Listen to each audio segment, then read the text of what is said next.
সেই ব্যক্তি যে ব্যক্তি নাকি কালেমা পড়ে, নামাজ পড়ে, আবার ব্যবসায়ী হলে ওজনে কম দেয়, খাদ্যে ভেজাল দেয়, মানুষের সঙ্গে প্রতারণা করে, টাকা নিয়ে ফেরত দেয় না, ওয়াদা খেলাপ করে, চুরি করে, ডাকাতি করে, জেনা করে, সুদ ভিত্তিক ব্যাংকের থেকে টাকা তুলে ব্যবসা করে, সুদের ব্যবসা করে, ঘুষ দেয়, জেনা করে, আর একদিকে নামাজ পড়ে, সময় হলে আবার হজ করে আসে।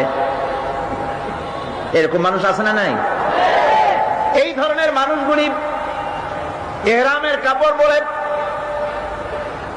হজের নিয়ত করে জিদ্দায় পা রেখে যখন বলে লাব্বাইক আল্লাহুম্মা লাব্বাইক লাব্বাইক লা শারীকা লাকা লাব্বাইক ইন্নাল হামদা ওয়ান নি'মাতা লাকা ওয়াল মুলক লা শারীকা লাক লাব্বাইক আল্লাহুম্মা লাব্বাইক, আয় আল্লাহ, প্রভু হাজির, প্রভু আমি হাজির, হে আমার রব, তোমার গোলাম হাজির। বান্দা বলে আয় আল্লাহ, গোলাম হাজির। গায়েব থেকে আওয়াজ আসে, আল্লাহর পক্ষ থেকে বলা হয় লা লাব্বাইকা ওয়ালা সাদাইক।